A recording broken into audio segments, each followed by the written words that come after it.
we would begin, if we were standing in your physical shoes, by acknowledging that change must come. It cannot be otherwise. And so you cannot help but play a role in that, because you exist, you observe, you shoot off rockets of desire.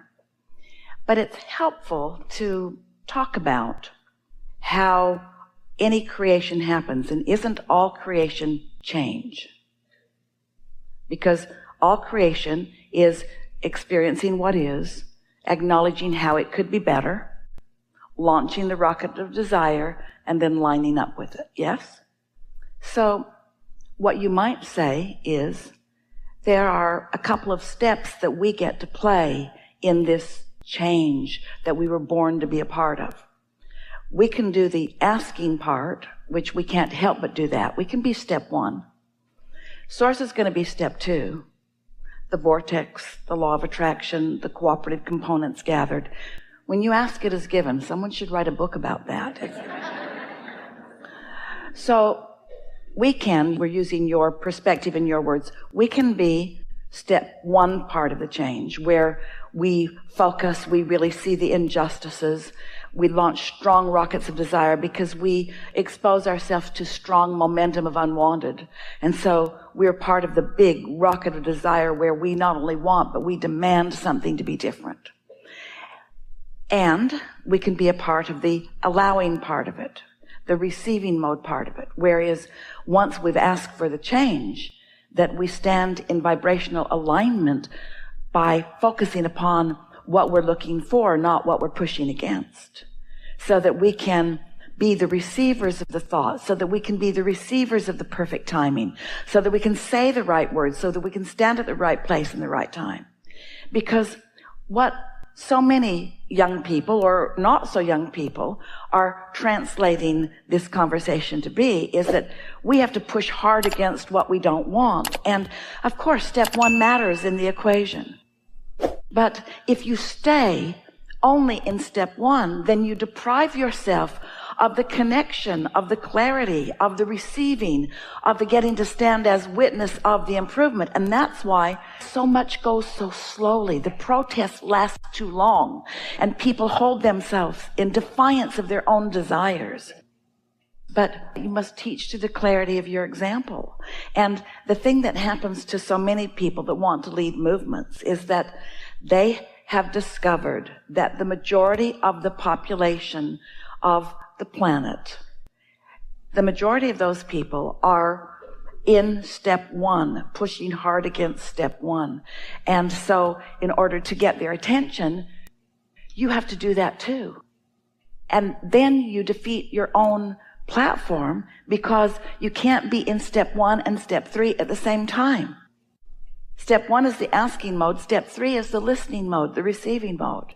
So our encouragement is that you dart in and out. Get in step 1. Get yourself stirred up. Identify your cause, not your problem, your cause, your claim to improvement, what you prefer, and then focus on that and just pay attention. Find satisfying thoughts. We are never encouragers of avoiding step 1. We just don't want you to make a life career out of step 1. And most people, once they get in step 1, that's where they want to stay. And the reason is this.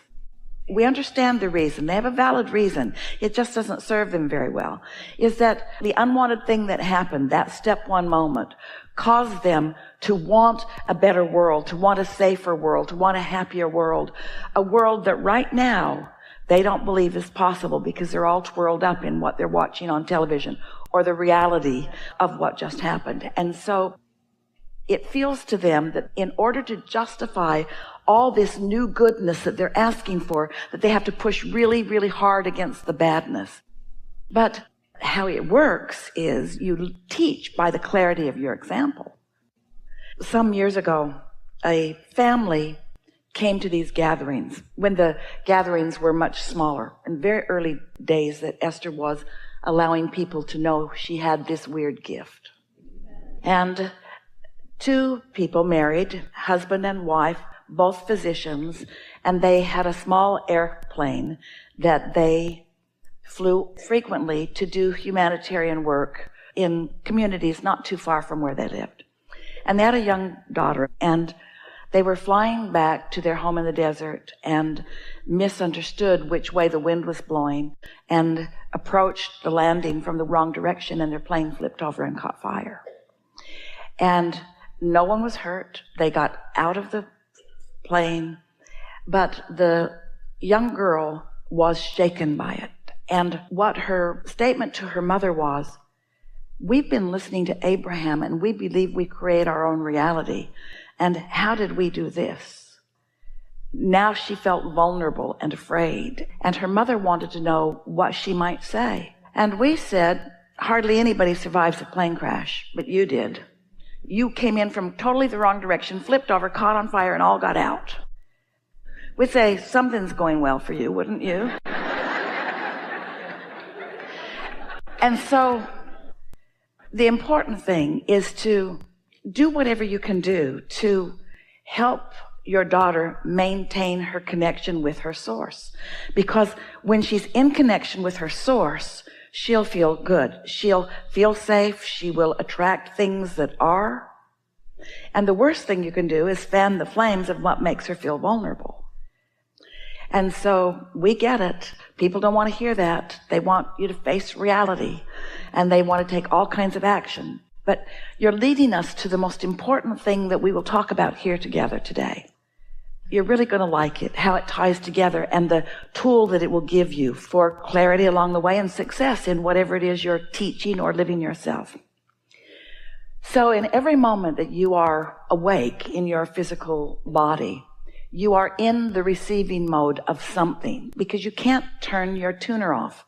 It's on, which means you are emitting a vibrational signal, which means you are receiving a vibrational signal, because whatever station you're on is what's coming back to you. The question that you might want to ask yourself as you're moving through the day, it ties in with this satisfied or not satisfied, is what receiving mode am I in? Am I in the receiving mode of Source, who knows the whole picture of me? Or am I in the receiving mode of CNN, who has a different agenda today? What receiving mode am I in? Because depending upon what receiving mode you're in, either will gain momentum. In time, there will be enough momentum that you'll want to take action. But you just want to make sure that you're in the receiving mode. Esther has just sent off to the printer a proof for a new dash card. It's a card you can put on the dash of your car. It was either that or a bumper sticker, and she didn't think it was a good idea for you to run around with a bumper sticker that said under the influence. When you look at it, you can't tell what it says because it's all backwards and funny. But when it's on your dash, it reflects onto your windshield. So low on your windshield, it's a nice reminder. Under the influence. What influence am I under? Am I under the influence of my inner being, which means am I in the receiving mode? Or am I under the influence of fearful, worrisome things? So step one, of course, be awake in this world, be alive in this world, and let what comes to you in this world serve you in the way you intended. Let knowing what you don't want help you to know what you do want.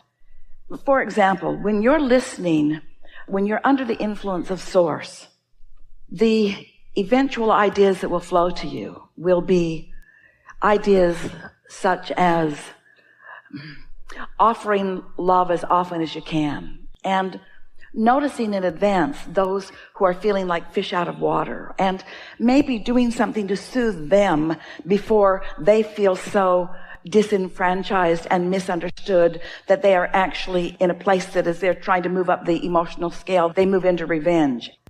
You see what we're getting at? You might be one who rendezvous with someone who is on their way to that kind of an act, but instead they meet you bright and shiny and in love with life and not judging them the way others do, and seeing them through the eyes of Source and maybe saying the perfect thing at the perfect time. In other words, when you're under the influence of Source, you are part of the solution. When you are under the influence of something other than that, you're part of the problem. So you might just want to remind her that there's step one and there's step three, and which part does she want to predominantly be a part of? And of course, you're going to be part of step one. You can't see that without having that knee-jerk reaction and wanting things to be different. But you sure can give your attention to what you want to be different. If you're under the influence of what so many people are, you want to blame them. There's no place for understanding within you about how they even got there. And therefore, there's no moving forward in helping fewer people get there. Law of attraction says you get what you think about, whether you want it or not. And whatever you're thinking about is becoming more and more and more and more and more. Do you want to be part of the problem, or do you want to be part of the solution? You know, we talk about this stuff so much. And audiences hear and have their individual responses to what they hear here. And we know that as we speak universal truths, as we speak of the laws of the universe as we know them to be, that to those who are hearing it, it could just be another set of words that are just another set of words. We know we can talk to you about your source. We can talk to you about connection. We can talk to you about alignment. We can talk to you about empowerment. We can talk to you about the receptive mode. But until you've actually lived some life and know you want something, and then actually deliberately quieted your mind and stopped the negative chatter and allowed your vibration to rise, and you know you did because of the way you feel in your body, and then received an impulse or a thought that felt satisfying, felt delicious to you, and so you followed it because we had this discussion, and then you witnessed the result of that, and then you know, because words don't teach. So you have to live it yourself. You have to be joyful in this world that could be scary. You have to feel secure in a world that could feel tentative. You have to demonstrate your own connection before you even have an opportunity at all to awaken it. This movement that is afoot, we applaud it because we think it's wonderful that they are saying we want something different than we've got. But to act like adults that are just now pushing against this isn't going to get them to where they want to be. They want to live in a safe world, but you know where that safe world is? It's the satisfaction that you feel between wanting a safe world and having thoughts about one. That's where it is. And practicing that until your momentum is so strong that the universe cannot yield to you anything other than that. When you stood before Jesus, dripping your illness, he saw not your illness, he knew your wellness, and he knew it so unequivocally that while you were in his gaze, your illness could not abide in his vibration. And then he said, don't go home and talk about that. He said, go forth and tell no one. Because he knew if you went home and talked about it, that you would not be able to maintain that knowing of your well-being. We know. And so just be easy about this. Don't go out and try to repeat what you heard. You won't remember most of it anyway. Just reach for as much satisfaction in thought as you can find and take it really, really, really, really easy. Your vortex is so full of wonderful things, and you have guidance within you that is so extra active right now because you've been in the receiving mode off and on, but mostly on, and you're in a different vibrational place, which means your point of attraction has shifted, and your relationship with everyone on the planet is different now than it was before. So your ability to recognize that receiving mode or not, there'll be more keen awareness within you. These are really good times. These are really good times. There's more contrast, which means there's more expansion. And now with this knowledge, there will be more keeping up with your expansion, which means there'll be more joy, which is what it's all about, yes? There is great love here for you. And as always, we remain joyously and stubbornly in your vortex. Yeah.